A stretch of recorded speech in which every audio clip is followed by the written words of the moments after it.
আজকে শুক্রবার অত্যন্ত গুরুত্বপূর্ণ দিন।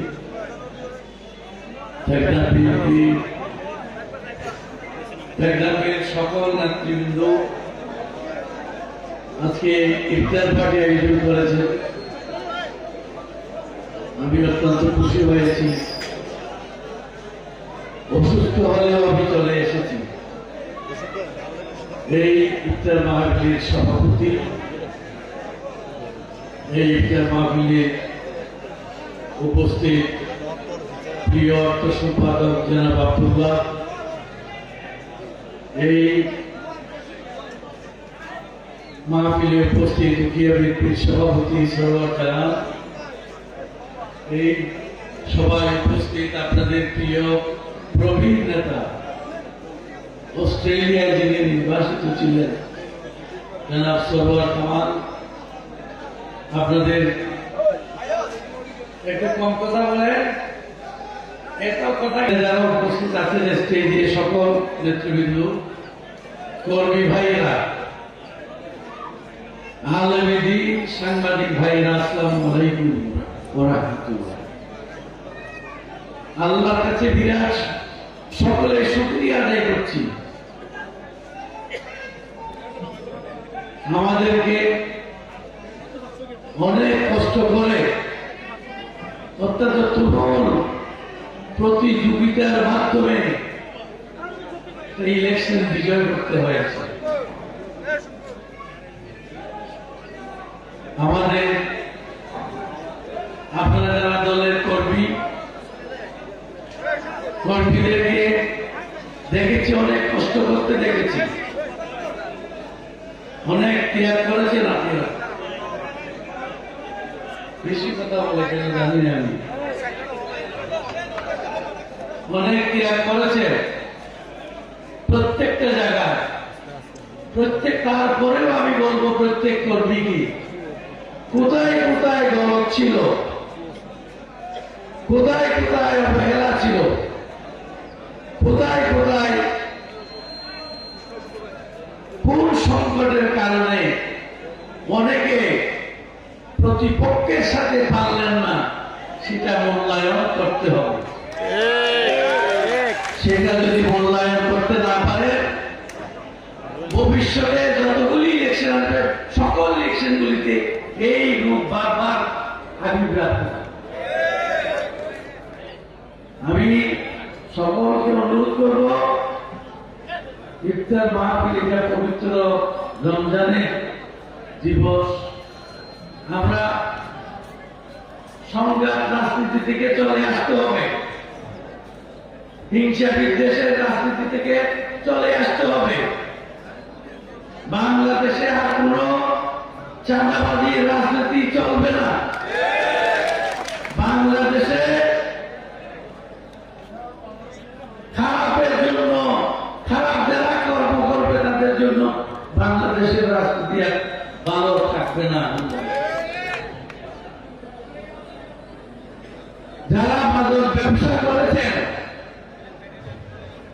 বা করত পরে, আল্লাহর রাস্তে এই পথ থেকে চলে আসে।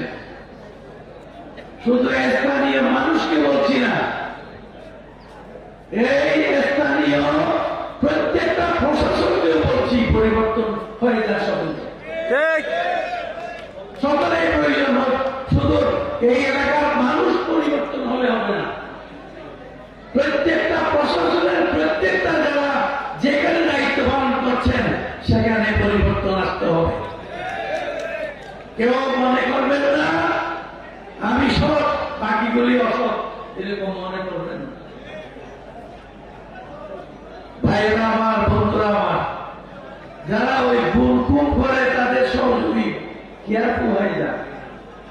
যারা মানব প্রচার করেন আমার দলে থাকলে আল্লাহর রাস্তায় তারা নিজেরা আস্তে আস্তে দল থেকে সরে যান। ইয়ামান ব্যবসায়ী দল থেকে আস্তে আস্তে সরে যান। একটা নিখুঁত দুনিয়া একটা করতে চায়। ম্যাডাম খালেদা জিয়া মারা গেছে, আমি ওনাকে বলেছিলাম ম্যাডাম টেকনাফের উকিয়ার মানুষকে আপনারা স্মাগলার বলেন, আপনারা কি আনি দেখেন। তিনি বন্দর দিয়েছিলেন, এটা কোন আন্তর্জাতিক সিস্টেমের বন্দর না। মাল আনবে, ট্যাক্স দিবে, ট্যাক্স দিয়ে ব্যবসা বাণিজ্য চলার ব্যবস্থা করতে টেকনাফের মানুষকে। এখানে ঢাকা চট্টগ্রাম বন্দর, খুলনা বন্দর নাই, এটা সীমান্তের একটি খালুবাজারি এলাকাকে শুদ্ধ করার জন্য এই বন্দর আমরা দিয়েছিলাম। যারা এই বন্দরকে অতিরঞ্জিত করে বন্ধ রাখার চেষ্টা করেছেন, তারা সেই চেষ্টা থেকে বিরত থাকেন। কারণ আমাকে মানুষকে ব্যবসা দিতে হবে, সেই ব্যবসাকে বৈধতা দিতে হবে। এই বিষয়গুলি আমাদেরকে চিন্তা করতে হবে। আমি আশা করব আমাদের কর্মীরা সকলেই সুস্থ হয়ে যাবে। আগের মতো যেভাবে বেহুশ হয়ে আপনারা সংগঠন করেন, যেভাবে সংগঠন করলে আপনারা নিজেরাই শিখকে পড়ে যাবেন, নেতৃত্ব দেওয়া সম্ভব হবে না আপনাদের। নতুন নতুন নেতাদেরকে নতুন নতুন নেতৃত্ব আসবে, তারাই এই দল চালাবে। এটা মনে করবেন না আমি না থাকলে বোধহয় দল চলবে না, এটা মনে করবেন না কেউ। অনেক নতুন নতুন নেতা আছে যারা নেতৃত্ব দিলে আমাদের সেবযোগ্য নেতৃত্ব দিতে পারবে। আমি সেজন্য সকল কর্মী হিসাবে আপনাদেরকে বলছি, আপনারা শুদ্ধ হয়ে যান, সুন্দর মনের হয়ে যান, দেশপ্রেম ঢুকান। এখানে যে সমস্ত সমস্যা আছে সেগুলি যদি আমরা দূর করতে চাই, তাহলে সকলকে একতাবদ্ধ হয়ে কাজ করতে হবে। এখানে আরো অনেক দল আছে যাদের সাথে আমাদের প্রতিদ্বন্দ্বিতা হয়েছে, তাদেরকেও আমি আহ্বান করব, একসাথে বসে সকলে মিলে আমরা উকিয়া টেকনাফ একটা সুন্দর আদর্শ এবং নিরাপদ উকিয়া টেকনাফ গড়ে তুলব। আমি সাংবাদিক ভাইদেরকে বলবো, শুদ্ধ পথে সাংবাদিকতা করে, এটা কিছু মনে করবেন না। এলাকাকে শুদ্ধ করতে গেলে আপনাদেরকেও সাহায্য করতে হবে। এই যে সারা রাষ্ট্রপতি 1000 কোটি টাকা ইনকাম করে ফেললো, এই ধরনের সাংবাদিকতা আল্লাহ রাস্তে করবেন। এবং এটা যারা করায় তারা এই ইতিহাসের আস্থা কমে যাবে, ইতিহাসের আস্থা কমে যাবে। আমি বলছি এই রমজানকে সামনে নিয়ে যে ভালো না আরেকজনের বিপদ করা, একজনকে ধ্বংস করা, এটা তো ইসলামের বিপক্ষে। ইসলাম কোনদিনও মানুষকে এই যে তার বিপদ করার বিরুদ্ধে মানুষকে, কিন্তু ইসলাম কায়েম করার নাম দিয়ে যদি ইসলামী আপনার ওয়াক করতেছে বলে নাম দিয়ে যদি আপনার এই সমস্ত প্রপাগান্ডা এবং বিভিন্ন কাজ করে আপনার কি বলে এই দেশকে আপনার রাজনীতি করি, তাহলে সেই রাজনীতি শুদ্ধ হবে না, সেই রাজনীতিতে উচট যাবে। আল্লাহ আমাদেরকে তৌফিক দিয়েছে, আল্লাহ সাইডে গাইবি সাইডে বিএনপি এই উকিয়া টেকনাফ দিয়েছে।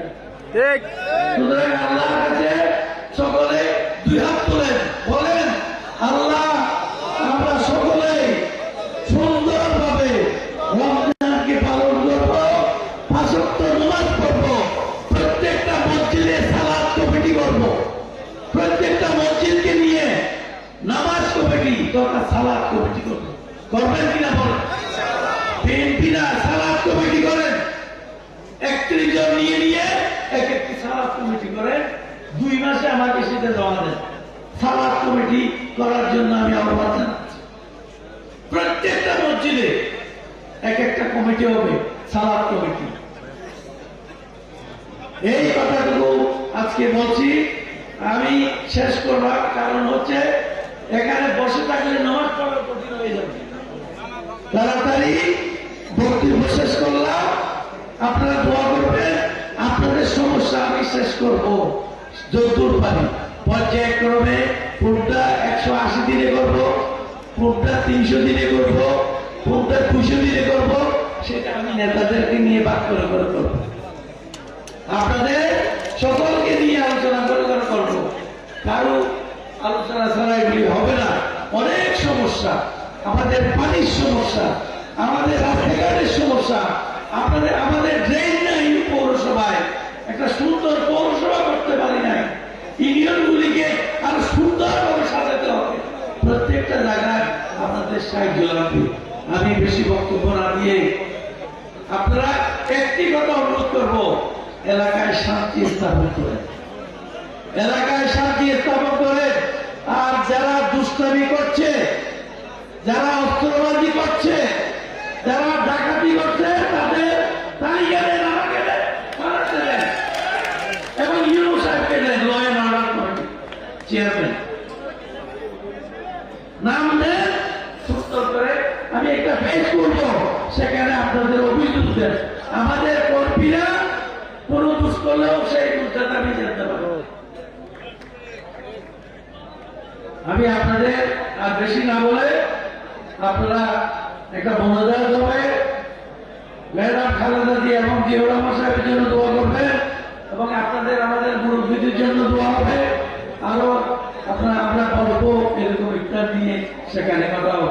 খুদা হাফেজ, আসসালামু আলাইকুম। একটা মনোজাত সকলে জানেন, একটা সংগঠন, আমার এখানে যতগুলি সংগঠন আছে সেখানে ওয়াইকুলের একটি সংগঠনে নির্বাচনের বিবেচনায় কিছু খরচ দিয়েছিলাম আমরা, সেখানে কিছু টাকা বেঁচে গেছে। সেটা আল্লাহ কি মেহরবানি, এই লোক আমার দায়িত্ব মানুষ আমাকে বলেছে যে এই টাকাটা বেঁচে গেছে, আপনি নিয়ে যান। আমি তাকে ধন্যবাদ জানাচ্ছি। নামও এই সামান্য দোয়াটুকু তাদের রুহে বকশিশ করে দিন আল্লাহ। ইয়া আল্লাহর রহমান রাহিমিন, আমাদের পক্ষ থেকে সোনার মদিনা মুহাম্মদ শরীফের আগে আল্লাহ প্রার্থনা করতেছি, আল্লাহ রব্বুল আলামিন আমাদের জীবনের সমস্ত গুনাহ মাফ করে দেন আল্লাহ। ইয়া আল্লাহ আমাদের জীবনের সমস্ত গুনাহ মাফ করে দেন আল্লাহ। ইয়া আল্লাহর রহমান রাহিমিন, আমাদের ওয়া ইন লাম তাগফির লানা ওয়া তারহামনা লানাকুনান্না